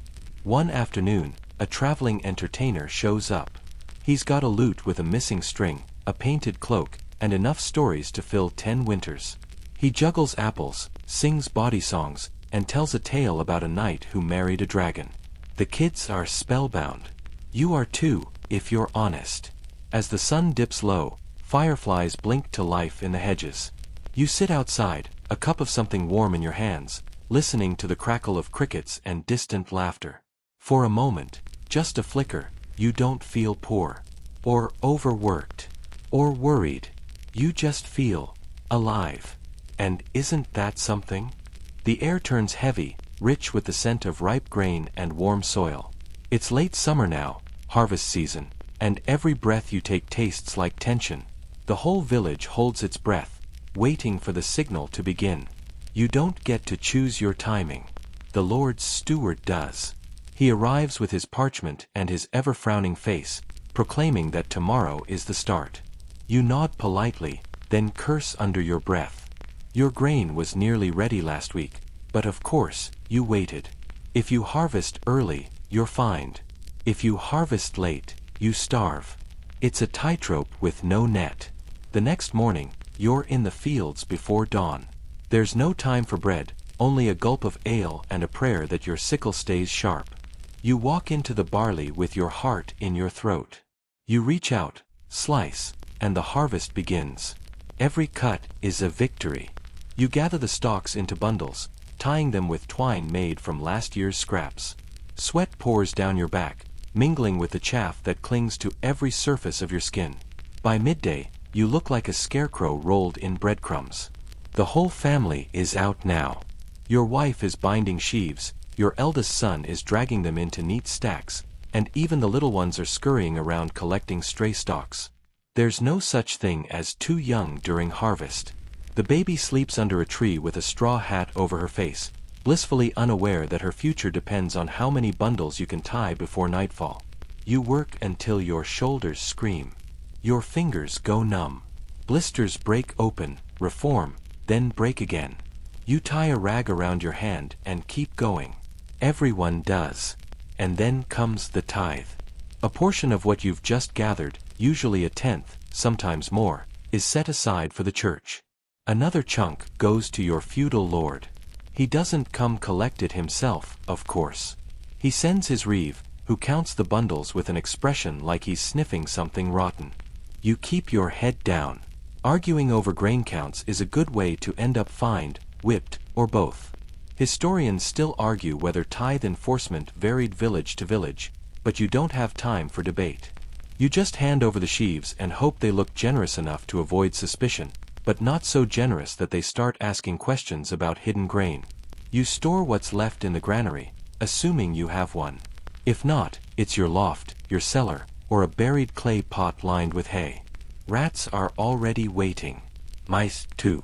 You do what you can. Set traps, plug holes, post a cat on guard duty. But some loss is inevitable. You've come to expect it. The next few days blur into one long ache. You harvest wheat, rye, and whatever oats made it. The barley comes first, the wheat second, the rye third. The straw is saved, stuffed into mattresses, woven into baskets, used to thatch roofs. Nothing goes to waste. Not even the husks. One neighbor loses half his crop to mold. Another slips in the mud and breaks his leg. His family now depends on yours to help them finish. So you do. You all do. Because if one family fails, it weakens the whole village. Survival, in the Dark Ages, is a team sport. And amidst the chaos, there's still room for strange rituals. Before the last bundle is cut, someone braids a corn dolly, a little figure made from the final sheaf. It's hung in the house or buried in the field, depending on local superstition. Some say it holds the spirit of the harvest. Others think it just looks nice. Either way, you make one, because you're not about to tempt fate. You've seen what fate does to the bold. You also celebrate, just a little. There's no grand feast, you're too tired, but there's a moment by the fire with warm bread, soft cheese, and something sweet from a hidden jar. Someone plays a pipe. Someone sings a few lines from an old folk song. You rest your head against your wife's shoulder and allow yourself, for once, to feel proud. And then, because the work never stops, it's threshing time. Threshing is violent. You take the dried bundles, lay them on the ground, and beat them with a flail until the grain falls out. You swing like you're chasing demons, pounding the earth with all the fury of a man who hasn't slept in a week. Chaff fills the air. Your arms burn. Your lungs itch. You keep swinging. After that, you winnow. Toss the grain into the air, let the wind blow away the husks. If the wind is too strong, you lose your grain. If it's too weak, the chaff clings to everything. You start to understand why people used to thank the wind. Why they whispered to it. You whisper too, now. And finally, you have sacks of grain. Golden, heavy, precious. You stare at them like a dragon hoarding treasure. This is food, yes, but also insurance. Trade. Security. Life. You stack the sacks in a corner, high and safe. You run a hand over them and allow yourself to imagine a winter without hunger. It's a dangerous thought. Tempting fate again. But you indulge it for just a second. And then you go to bed, not quite believing it's over. Tomorrow, you'll start preparing the fall fields. Because of course you will. Summer gives way to fall like a candle sputtering out. One day you're sweating through your tunic. The next, there's a bite in the air and the geese are flying south. And just like that, your already difficult life takes a sharp turn into, let's see if we survive this. Autumn isn't a time to relax, it's a time to patch, mend, stock, and scramble. You've harvested what you can, but winter is greedy. It will find whatever cracks you left open and push through like an uninvited relative. First, there's the storing. Everything must be sealed, dried, pickled, smoked, or salted. You're not just preserving food, you're preserving hope. Apples are laid in straw in the cellar, root vegetables go into holes lined with sand, and whatever meat you managed to get from your one scrawny pig is now hanging from the rafters, drying in fragrant strips. That is, assuming you didn't lose too much of it to thieving dogs or overly helpful neighbors. Your wife has become a pickling machine. She fills jar after jar with cabbage, turnips, onions, anything that won't rot too fast. She mutters about mold like it's a person she's at war with. And honestly, you support her. Mold deserves no mercy. You build barriers too, more symbolic than effective. Mud and thatch patched into walls. Drafts stuffed with hay. A blanket of moss pressed between roof beams. You squint up at the ceiling and wonder, will this be the year the snow comes in? You don't sleep much, because the animals need preparing too. The chickens stay in the lean-to. The pig gets its own pen, complete with a mound of hay you hope it doesn't eat in the first week. The cow, bless her sour temper, is the real challenge. She hates being indoors and voices this opinion by kicking walls. And you. Often. Outside, the land changes. The fields go quiet. Mist creeps in and lingers until midday. Mushrooms sprout in strange places, some edible, some suspiciously glowy. The kids think they're magical. You tell them to wear gloves, just in case. Historians still debate how common mushroom poisoning was among peasants, but judging by the frequency of hallucinations in local tales, you'd wager more than 0. You gather firewood obsessively. Every stick, every fallen branch, every scrap of dry bark. You pile them behind the hut like you're expecting to fight a war with frost, and in a way, you are. Because if you don't chop enough wood now, you'll freeze later. You've done that before. Never again. Then there's the sowing of the winter wheat. It feels strange, planting when the world is going to sleep, but you drag the plow across the frost-hardened soil, scattering seeds like you're throwing hope into the void. Your ox is tired, you're tired, but the future depends on this stubborn act of belief. The church bell still rings, marking feasts and fasts. Michaelmas arrives, and the whole village eats goose if they're lucky, or turnip stew if they're not. You attend Mass, kneel on cold stone, and listen to the priest tell you to be grateful for what you have. You try. You really do. But as you sneak glances at the Lord's table, overflowing with meat and honey cakes, it's hard not to feel the gnaw of resentment. One day, a peddler shows up, late in the season, cloaked and wind-burned. He's selling iron nails, dried figs, and what he claims is a relic of St. Cuthbert's left pinky. You buy a small block of soap and a brass pin. You don't believe in relics, but you tuck a coin into the church box anyway, just in case. There's also time, finally, for mending. Clothes, tools, fences, your patience. Your wife stitches socks until her fingers cramp. You re-handle your hoe with a stick from the hazel tree. The kids patch holes in their shoes with scraps of leather and good intentions. You make candles, too.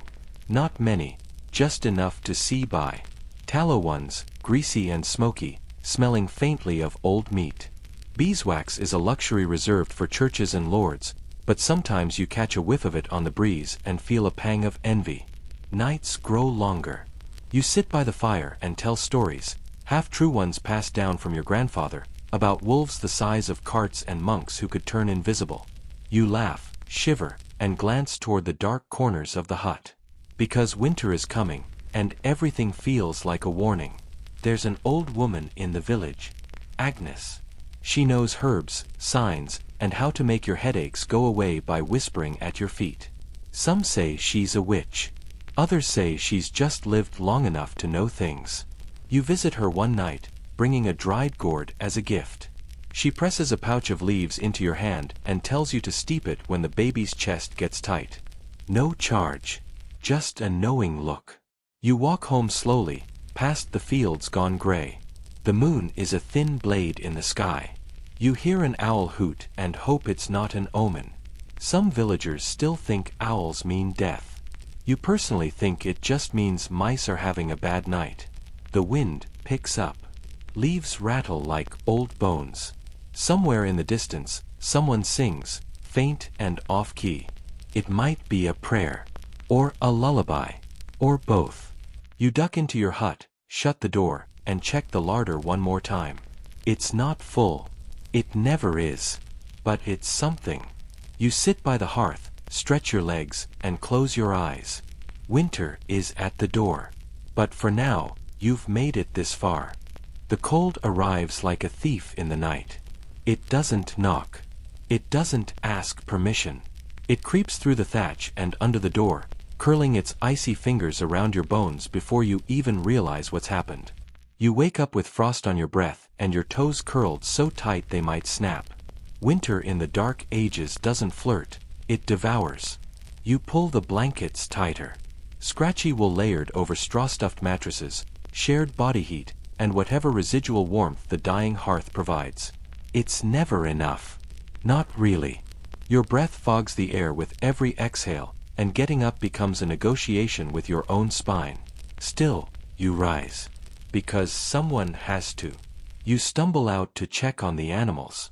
The pig's breath puffs in clouds, her eyes half-lidded with sleep. She grunts but doesn't move. The cow, more awake, gives you a long, accusing stare, like winter is somehow your fault. The chickens. You gave up counting how many made it through the night weeks ago. Water is ice now. You chip at the bucket with a dull knife, fingers already aching. One slip and you'll split a nail or worse. Historians still argue whether frostbite was a common occurrence among medieval peasants, but anyone who's ever carried a frozen bucket at dawn doesn't need a citation. Back inside, you huddle around the hearth. Firewood is already running low. You ration it like gold. A handful for the morning meal, a few sticks for night. The rest is stacked like a religious offering, sacred and untouchable. If you run out before spring, there's no backup plan. Only frost. Meals become more of a suggestion than a guarantee. You have grain, yes, but not much. You soak it, stretch it, add in whatever you can find, dried nettles, sour cabbage, the last of the salted pork. It's not about flavor. It's about surviving until March. You eat quietly. The children don't complain, they know better. You pass around the bowl, each spoonful an act of quiet resilience. Occasionally, someone burps, and it counts as comic relief. Time stretches in strange ways during winter. Days blur together. The sun, when it shows up, slinks across the sky like it's ashamed. You mark time by candles and the creaking of the wind against the door. By coughs and sniffles and how long the cat's been missing. It's probably in someone else's hut. Or worse. One night, your youngest starts coughing. A wet, heavy sound that doesn't stop. You sit upright, all drowsiness gone, and press a hand to their forehead. Burning. Too hot. You brew the herbs Agnes gave you, hold the child close, and whisper every prayer you can remember. even the ones you haven't said since your own childhood. The cough lingers. So does the fear. You lose track of how many days pass. Eventually, someone dies. You're not surprised. Every winter, someone does. This time, it's old Walter, the man who used to whistle while weaving baskets. His hut was too cold, his joints too brittle, his son too slow to notice. You help bury him just outside the frost line, under a cluster of bare trees. There's no priest, he's snowed in 3 villages away. So you say a few words, nod to the others, and go back to tending the fire. Grief here is quiet. Practical.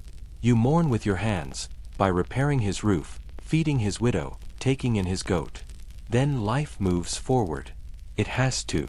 There's one feast in the middle of all this. Christmas. It's not what you'd imagine. There's no turkey, no glittering lights. Just a bit of meat if you're lucky, some saved ale, and enough bread for everyone to feel full for one night. You decorate with what you have: holly, pine, a few carved wooden toys from someone unusually generous. You sing, off-key and low, and it feels, for a moment, like hope. A traveling friar shows up days later, exhausted and half-frozen. He tells stories of other villages, of miracles, of angels seen walking across snowbanks. You don't believe all of it, but it's a distraction. That's enough. He blesses your hut, your pig, your coughing child. You don't ask what order he belongs to.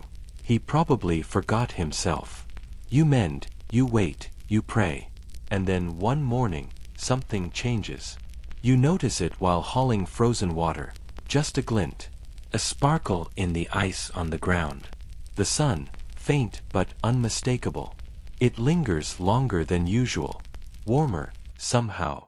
The kind of warmth you feel in your bones, like a whispered promise. Then another change. A bird call. Faint, high-pitched, but real. You glance toward the woods. The branches still look like claws, but there's movement. A stirring. Your cow, grumpy as ever, lets out a low moo. You take it as a good sign. The snow starts to melt in patches. Not a lot. Just enough to make your boots squelch when you step outside. You almost laugh. It feels like winning a battle you didn't know had an end. The children chase each other again. Laughter returns to the air, thin and uncertain, but there. You've survived. You sit by the fire that night, watching the last log crackle and sigh. You hold your wife's hand. You stare at your children, breathing evenly for once. You sip from a cup of ale, thin and bitter, but warm. And you say, quietly, "We made it." Not everyone does. But you did. Spring doesn't arrive like a celebration. It sneaks in, shy, cautious, like it's not sure if it's welcome. You wake one morning and the ground isn't frozen. That alone feels miraculous. Your fingers still ache from months of cold, but the air smells different. Softer. Damp. Like the earth is stretching after a long nap. You step outside and your boot sinks a little. Mud. Glorious, annoying, wonderful mud. It sticks to everything, your feet, your tools, your pig's snout, but it means the frost is retreating. You close your eyes, breathe it in, and feel something uncurl in your chest. It's not quite warmth yet, but it's the idea of warmth. And that's enough to get moving. There's no time to waste. Spring is a window that opens quickly and slams shut just as fast. You sharpen your tools, oil the harness, and coax the ox from its slumber. He glares at you like you've betrayed him personally. Maybe you have. But the fields won't plow themselves. You sow your barley, your beans, your rye. You scatter the seeds with hands still cracked from winter. It's always a gamble. Some years they sprout, some years they rot. Historians still debate how accurate peasant calendars were, but you've learned to read the crows, the moss, the way the wind bends the grass. That's your almanac. The children help. Sort of. Mostly they chase each other, shriek at worms, and try to catch frogs. You let them. Joy is scarce and sacred, and you're not about to scold them for finding some. Your wife plants herbs by the door. She hums as she works, songs her mother taught her, half lullaby, half prayer. You don't know the words, but they settle in your chest like warm soup. One morning, you see a bee. Just one. It buzzes by your head, lands on the last shriveled daisy, and takes off again. You watch it like it's royalty. Bees mean flowers. Flowers mean fruit. Fruit means summer. Soon, everything's waking up. Buds on the trees, birds in the eaves, the brook finally running free again. The chickens lay more eggs. The cow's milk thickens. You even catch the pig trying to sunbathe. You don't stop her. With spring comes more than just planting. It brings the smell of change. People talk more, gather in twos and threes. The road gets busier. A merchant rides past, shouting about spices and fish oil. You wave. He doesn't stop. There's a fair in the next village soon. You might go. Trade a pelt or two, maybe even buy some ale. You haven't danced since last harvest, and your knees remind you of that fact daily. But your wife's eyes light up at the thought. That's reason enough. Still, the wounds of winter haven't vanished. Agnes limps more now. The miller's boy never quite shook that cough. There's a fresh grave near the chapel, unmarked but heavy with meaning. You pause by it once in a while. Not out of obligation, just respect. But the world spins forward. And with it, so do you. You rebuild the fence. You repair the thatch. You whisper thanks, quiet ones, not just to God, but to the sun, the soil, the stubbornness that carried you through. You're not a hero. You're a peasant. But you endured. Your wife laughs more. Your children grow taller. Your ox doesn't bite you this week. Small victories. And one afternoon, as you sit on the stump outside your hut, watching the clouds drift lazily above the fields, you realize something. This life, for all its pain and hunger and grime, is life. Real and raw and relentless. You're part of it. Not its master, not its victim, just another thread in the great, muddy tapestry. You smile. Not because it's easy, but because you're still here. And now, dear listener, it's time to let go of the fields, the frost, and the endless toll of peasant life in the dark ages. You've trudged through seasons of hardship, slept beside smoky hearths, listened for wolves in the woods, and held hope like a flickering candle through the longest nights. But that was then. Now, your world is soft. The cold stays behind the glass. Your feet are clean. Your bed, blessedly free of straw and fleas. And somewhere, far away, that medieval sky still hangs heavy with stars. But here, the only weight is your blanket, warm and welcoming. Breathe a little slower now. Let your shoulders settle. Let your mind wander just a bit, into a quiet forest, a fire-lit hut, a whisper of spring on the breeze. The world doesn't need you to plow any fields tonight. There are no cows to chase, no barley to sow, no lords to fear. Just you, floating gently through time, safe in your cocoon of calm. The peasant's struggle may echo in history, but your story, right now, is peace. Close your eyes. Drift down into stillness. You've survived the dark ages. Sleep well.